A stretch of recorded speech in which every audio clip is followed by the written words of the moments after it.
রাসূল সাল্লাল্লাহু আলাইহি ওয়াসাল্লাম he was the man of 6 senses. ওনার 6টা সেন্স কাজ করতে একসাথে। কয়টা? আমাদের করে কয়টা? 5টা তো আল্লাহ দিছে, অনেকের 3টাও কাজ করে না। কোন দিক দিয়ে কি হচ্ছে দিন দুনিয়ায় নাই, সে একেবারে অন্য জগতের মানুষ। কি হচ্ছে চোখ কান খোলা নাই, কিছু জানা নাই। কিন্তু রাসূল সাল্লাল্লাহু আলাইহি ওয়াসাল্লাম he was man of 6 senses. চারদিকে কোথায় কি হচ্ছে, কার একটু অসুবিধা হয়ে যাচ্ছে, কার একটু সমস্যা, খুব অন্যের ব্যথায় ব্যথিত ছিলেন, অন্যের দুঃখে দুঃখী ছিলেন, অন্যের প্রতি সহানুভূতি ছিলেন। ম্যান অফ 6 সেন্সেস ছিলেন তিনি। সিরাত থেকে 2-1টা উদাহরণ দেখেন। একবার রাতের নামাজ, সম্ভবত এশার নামাজ, খুব ছোট্ট করে শেষ করে দিলেন। তো সাহাবারা জিজ্ঞেস করলেন, ইয়া রাসূলুল্লাহ, নামাজ তো এত তাড়াহুড়ো করতে আপনাকে কখনো দেখিনি। তিনি বললেন, আমি নামাজের মাঝখানে এক ছোট্ট বাচ্চার কান্না শুনেছি। আনাস রাদিয়াল্লাহু বর্ণনা করেন যে কানা রাসূল সাল্লাল্লাহু আলাইহি ওয়াসাল্লাম ইয়াসমাউ বুকা আস-সাবিয়্যি মা উম্মি। আমি যখন নামাজে ইমামতি করছি, পেছনে মহিলাদের কাতারের ওখান থেকে একটা ছোট্ট শিশুর কান্নার আওয়াজ আমার কানে আসলো। দেখেন কি সেন্স। তো আমার মনে হচ্ছিল বাচ্চার কান্নায় পেছনের কাতারে মায়ের বড্ড কষ্ট হচ্ছে। যে মাটা বাচ্চাটাকে নিয়ে এসছে উইমেন প্রেয়ার হলে, তাকে বাচ্চাটাকে ম্যানেজ করতে বা সামলাতে মায়ের বড্ড কষ্ট হয়ে যাচ্ছে আমার মনে হচ্ছে। এজন্য আমি নামাজটা একটু শর্টকাটে শেষ করে দিয়েছি। Could you imagine that? কি নবী আমরা পেয়েছি, কিরকম কনসিডারেট ছিলেন, কতটা সুবিবেচক ছিলেন, অন্যের প্রতি কতটা সহানুভূতিশীল ছিলেন তিনি, অন্যের যাতে কোনো সমস্যা না হয় এটা খেয়াল করতেন। মুআয ইবনে জাবাল রাদিয়াল্লাহু তাআলা আনহুকে মদিনার পাশেই এক মসজিদের ইমাম করে পাঠালেন। উনি ইমামতির দায়িত্ব পেয়ে একবার মাগরিবের নামাজে সূরা বাকারা তেলাওয়াত শুরু করলেন। কোরআনের সবচাইতে ছোট সূরা, তাই না? সূরাতুল বাকারা, হ্যাঁ, সবচেয়ে ছোট সূরা। তো ওনার হয়তো তেলাওয়াত করতে করতে একটা ইমোশন চলে আসছে। উনি তো সুরের ঝংকার দিয়ে তেলাওয়াত করতেছেন। এখন পিছনে যারা মুসল্লি ছিল এরা ছিল সব কৃষিজীবী সাহাবী। এরা কি ছিল?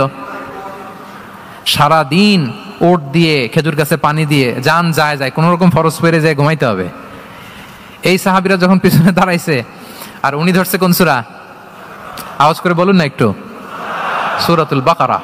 এখন ওনারা তো আর থাকতে পারে না, ওনার সাথে থাকতে না পারে এক সাহাবী নামাজ রেখে দিয়ে ডাইরেক্ট রাসূল সাল্লাল্লাহু আলাইহি ওয়াসাল্লামের কাছে, কারণ বড় হুজুর তো আছে মদিনায়।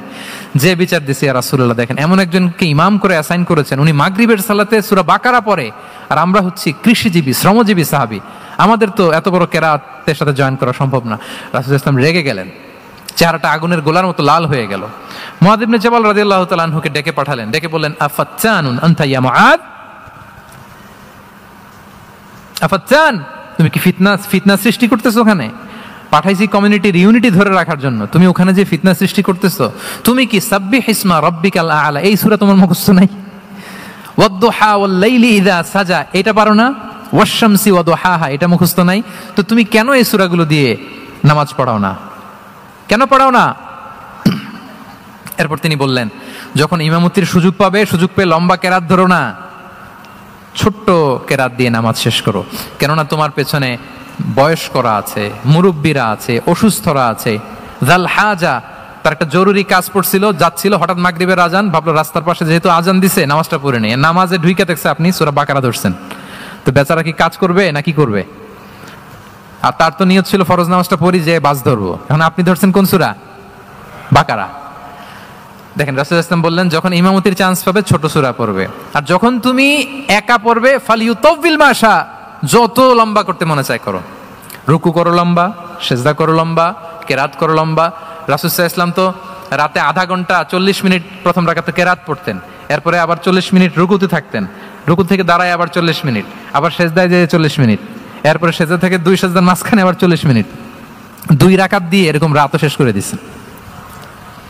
তো আপনার লম্বা যদি পড়তে মনে চায়, আপনি তো আপনার ব্যক্তিগত নফল সালাতে এভাবে লম্বা করবেন। কিন্তু আমাদের হয়ে গেছে উল্টা, একাকী নামাজ কোন রকম রুকু সিজদা এরকম হয়ে গেছে না অনেকটা। কিন্তু ইমামতির সুযোগ পেলে মাশাআল্লাহ, আল্লাহু আকবার, এইবার শুরু হয়েছে শাইখ সুদাইসির কণ্ঠে এই লম্বা করে। এখন পেছনে মুসল্লিদের কি দশা ওইটা আর আমরা খেয়াল করি না। আমাদেরকে অন্যের প্রতি সহানুভূতিশীল হতে শিখিয়েছে ইসলাম, কনসিডারেট হতে শিখিয়েছে, সুবিবেচক হতে শিখিয়েছে, যেটা রাসূল সাল্লাল্লাহু আলাইহি ওয়াসাল্লাম করেছেন। এবং রাসূল সাল্লাল্লাহু আলাইহি ওয়াসাল্লাম কোনো কাজে কাউকে পাঠালে ওনার বিখ্যাত সে বাণীটা বলে দিতেন যে ইয়াসসিরু ওয়ালা তুআসসিরু বাশশিরু ওয়ালা তুনাফিরু, সহজ করে উপস্থাপন করো, কঠিন করো না। সুসংবাদ দিও, মানুষকে দিন থেকে ভাগিও না। আমরা মানুষকে ভয় দেখাই, আমরা এত কঠিন করে ইসলামকে উপস্থাপন করি, মানুষ বলে আগে যেটা করতাম ওইটাই ভালো।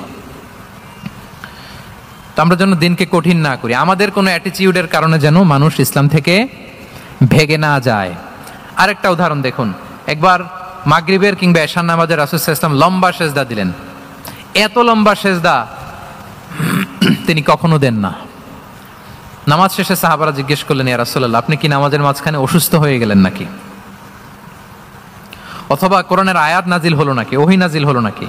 রাসূল সাল্লাল্লাহু আলাইহি ওয়াসাল্লাম বললেন, কুল্লু যালিকা লাম ইয়াকুন ওয়ালাকিন ইবনি ইরতাহালানি ওয়া কারিহতু আন উআজ্জিলাহু হাত্তা ইয়াকদিয়া হাজাতাহ। বললেন না, অসুস্থ হই নাই, ওহীও নাজিল হয় নাই। আমি যখন সেজদায় গিয়েছি, আমার দুই ছোট নাতি হাসান হোসেন আমার কাঁধের উপরে চেপে বসেছে।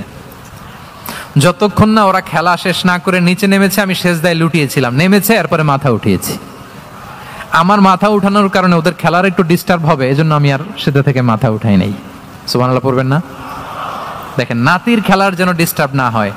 পেছনের মহিলা সারির এক বোনের নামাজের সমস্যা হচ্ছে, এগুলো উনি খেয়াল করতেন, ছোট ছোট বিষয়গুলো উনি খেয়াল করতেন। এটাকে বলে কনসিডারেট মাইন্ডসেট। কি বলে? তাহলে আমরা অন্যের প্রতি যেন সহানুভূতিশীল হই, নাকি শুধু নিজেরটাই দেখবো? অন্যেরটা দেখার দরকার আছে না নাই বলেন?